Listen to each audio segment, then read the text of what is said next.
I'm AJ Bianco from Podcast PD, a part of the Education Podcast Network, just like the show you're listening to now. Shows in the network are individually owned, and opinions expressed may not reflect others. Find other interesting education podcasts at edupodcastnetwork.com. Coming up on episode 264 of the House of EdTech podcast, I'm going to talk about generative AI in the K-12 classroom. What's real, what's the risk, and what's next? Strike up the band.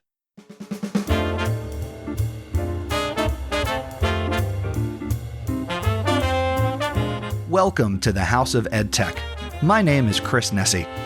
The House of EdTech launched in 2014, giving me the opportunity to speak with teachers, leaders, and creators so you can more effectively integrate technology, strengthen your pedagogy, and have more confidence in your classroom and school so you can make an impact.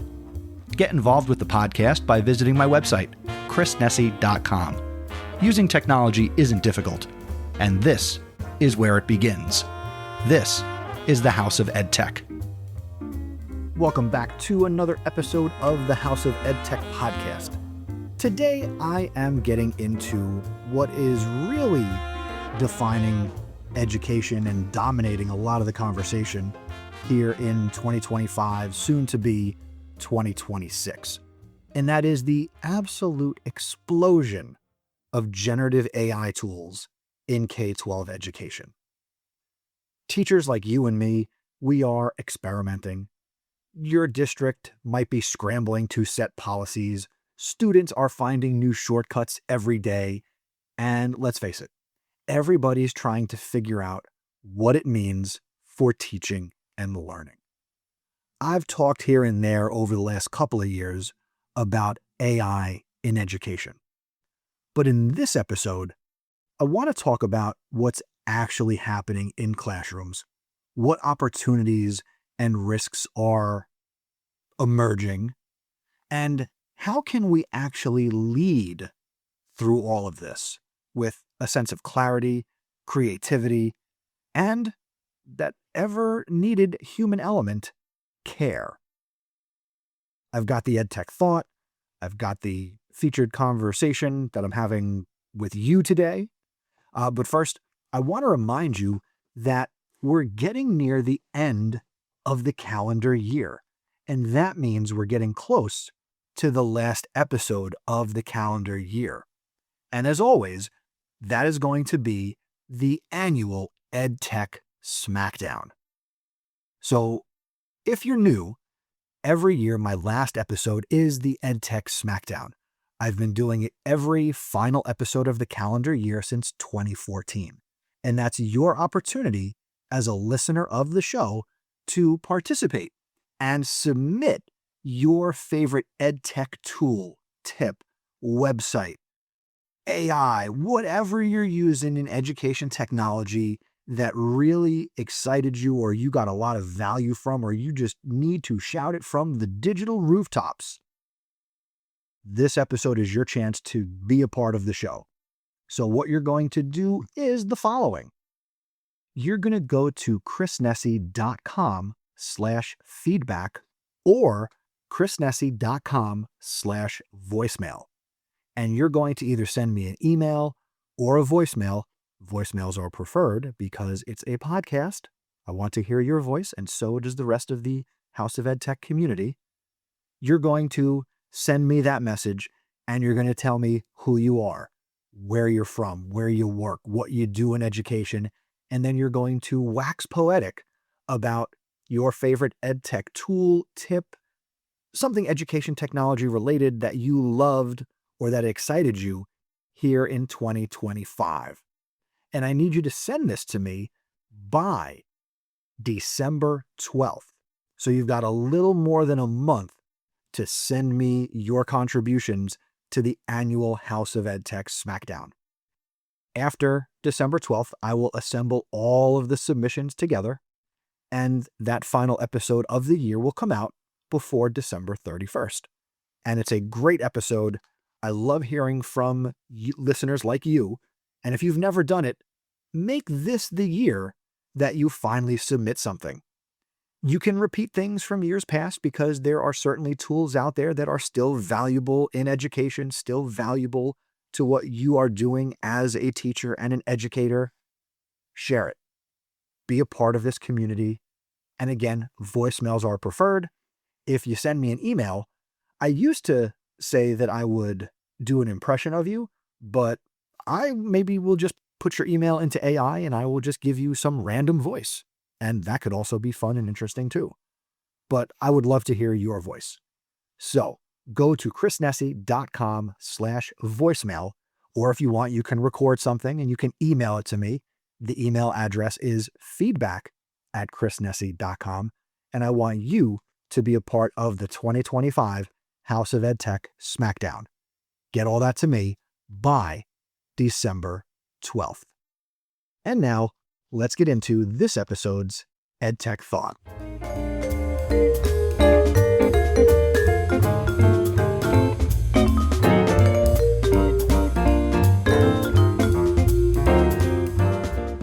This EdTech Thought I am calling the AI tipping point. For the last couple of years, you and I have been talking about AI as if it's something that's coming next. But as we sit here in the fall of 2025, AI is not next. AI is now. Generative AI, or Gen AI, has crossed a threshold from novelty to necessity. And I know there might be people who listen to this who are now yelling at their radios or yelling at their iPhones or whatever, saying it is still a novelty and it is hype. I don't believe it. AI is here. According to the 2025 COSIN report, Driving K-12 Innovation, AI is officially the #1 technology enabler for schools this year. Districts are writing policies. Maybe not every district has written one, but districts are putting policies in place. Teachers like you and me are experimenting and testing tools. And yes, students are even asking ChatGPT, can you just write my essay? But here's the thing. This moment is not about replacing teachers or automating the learning. It's about something much, much bigger. We are redefining right now, in these moments, how we teach thinking, problem solving, and creativity in a world where artificial intelligence is a collaborator. It's not a competitor to what you and I are doing. And I'll be honest, that's exciting, and it is a little uncomfortable. But we're going to be fine. I've said this many times. This is the worst it's going to be. AI has improved immensely since the first time I uttered the words, this is the worst it's going to be. And it's going to change. For years, teachers have told students, don't just copy and paste from Google.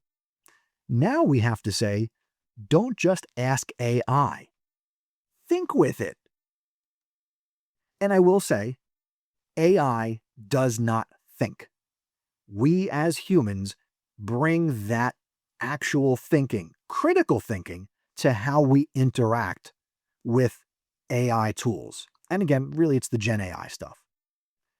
This is a totally new kind of literacy.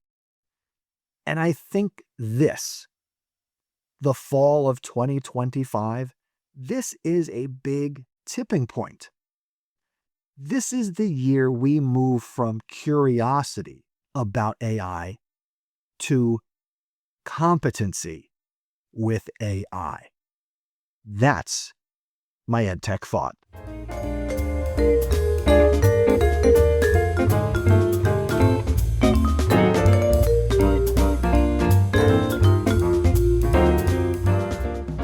If you walk into a classroom here in 2025, here in the fall, you're going to see a pretty wide range of how AI is being used. Some teachers, I'll include myself in this, I'm using generative AI to help plan lessons, to help create assessments, to draft rubrics. Others, and I'll also put myself in this too, are letting students, now I work with high school students, I allow students to use AI to brainstorm because some students, surprise, have difficulty articulating their thoughts. So I give them a little boost. I work with them to summarize articles, how to use AI as a tutor, not just as well, if you just throw your question in, you're going to get an answer. And really, you can get an answer. It's going to answer any question. But you know what? That's not what this is all about. We also need to talk about the fact that there are a growing number of schools that are launching pilot programs, and you have schools and districts developing their own AI tutoring chatbots. We are seeing the development and promotion of adaptive writing assistants. We're getting automated feedback tools in platforms like Canvas, like Google Classroom. And it's not just teachers. Administrators are also leaning on AI as well. Districts are using it to analyze attendance data, identifying at-risk students, and even support communications with families in multiple languages. But here's what's interesting. Despite all of this experimentation, the biggest question educators are asking isn't, what tool should I use? It's, how do I use this responsibly? You and I want to engage students with AI. We don't want to enable shortcuts. We want creativity, not copy-paste. That's what this is all about. You and I are trying to figure out where we, the human teacher, fits in a world where machines and Gen AI and ChatGPT and Gemini and Perplexity can simply generate answers in seconds. Let's focus on the good parts of this, because there is plenty of good. AI is actually helping reclaim time. AI is giving me lots of time. I imagine it's also giving you a lot of time for the things that matter most: connecting with students, providing feedback, and designing meaningful learning experiences. For example, imagine being able to generate 5 versions of a quiz question that will allow you to differentiate for all of your students instantly. Or using AI to give every student individualized writing feedback before you even collect the assignment. That's not replacing you. That's empowering you. I have talked to teachers that I work with specifically who are using AI, like myself, to draft lesson objectives, to rewrite directions and translate assignments into another language to support our English language learners. I talk to teachers who are using AI to summarize complex texts at different reading levels. It gives us time and it gives us the ability to teach better. One colleague told me, AI isn't doing my job. It's giving me time back to actually teach. That is really powerful. And I think that's the sweet spot. The opportunity isn't in automation. It's in the augmentation. When we use AI to enhance our craft and not replace it, that's where everybody wins. But contrary to winning, what are the actual risks? Now, I'm not going to sugarcoat this. There are real risks. There are people out there talking about the risks, right? Not an educator of K-12 students, but you have Emily Bender, who speaks out very much against generative AI and the pitfalls and the harmful nature of artificial intelligence and really the Gen AI, I had fellow educator Tom Mullaney on a previous episode of the House of EdTech, which was episode 246, The Harms of Generative AI.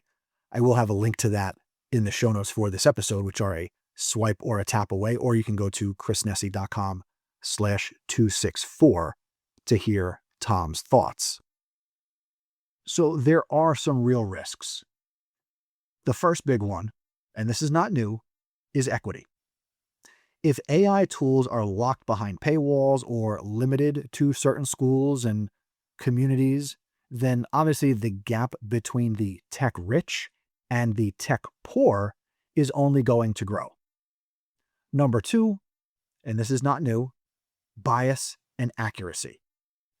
Generative AI systems are trained on huge data sets that can reflect and sometimes amplify biases. That means the content it produces isn't always fair, accurate, or inclusive. Number three, privacy and security. AI tools often require access to data, sometimes student data. Schools and districts have to navigate that very, very carefully.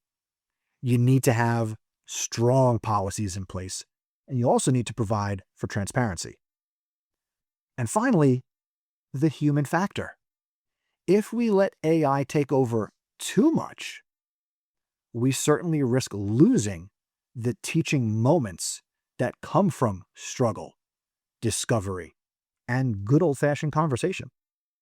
A student might be able to generate a quote-unquote perfect essay, but did they learn how to write? A teacher, like you and I, might be able to plan a week's lessons in 5 minutes or less, but did we then reflect on our students' needs? That's the tension that exists in all of this. So yes, the risks are real. There's no escaping it. But those reasons are not reasons to retreat. They are reasons to lead better. And how do we actually do this? I have a few ideas. And I am framing my thoughts around leadership because every teacher is a leader, whether you have a title or not. First, build your AI literacy. Learn how these tools work. Try them. Break them. Understand the limitations of the tool. You can't lead what you don't understand or have not experienced. Number two, put pedagogy before technology. Don't start with, how can I use AI? Start with, what do I want my students to learn?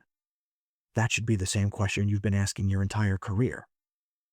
Then, see if AI supports that goal.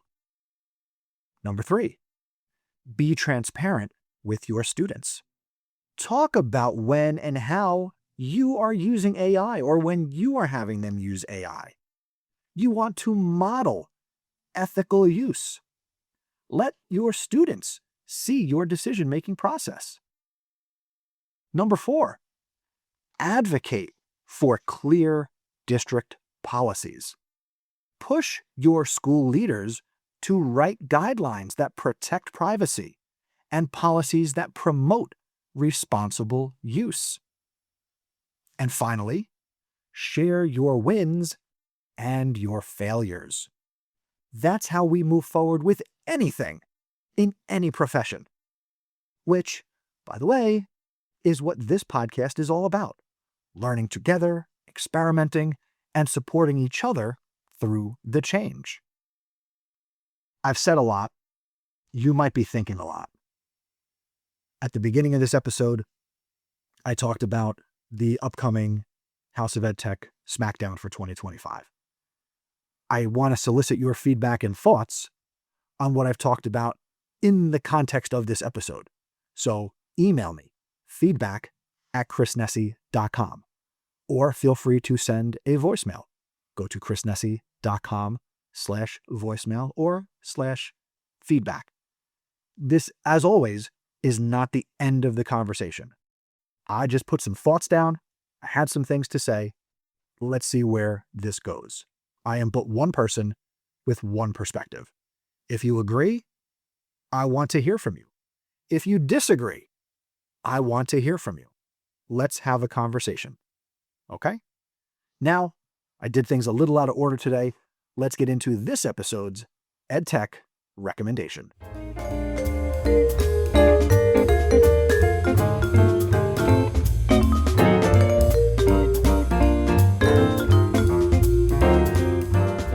For this episode's House of EdTech recommendation, I want to talk about a Google Chrome feature that can be found in the Google Chrome Media Hub for live captioning. This will allow you or your students in Google Chrome to live caption or live translate audio or video, which would have audio, that is playing in Google Chrome. This is really slick, really simple, and the Control Hub button is in the top right corner of Google Chrome. And then with audio that's playing, again, it can be audio from, say, a podcast or video from YouTube. This will, or audio or video on any website, will live caption it, and you can live translate it. Very slick, valuable for you if you're presenting or projecting on the screen in your classroom, or if students are working independently or even at home and they need that translation support to read along, or they need support in another language. Check it out. Let me know what you think. Feedback at chrisnessy.com, chrisnessy.com/feedback. And that's my EdTech recommendation.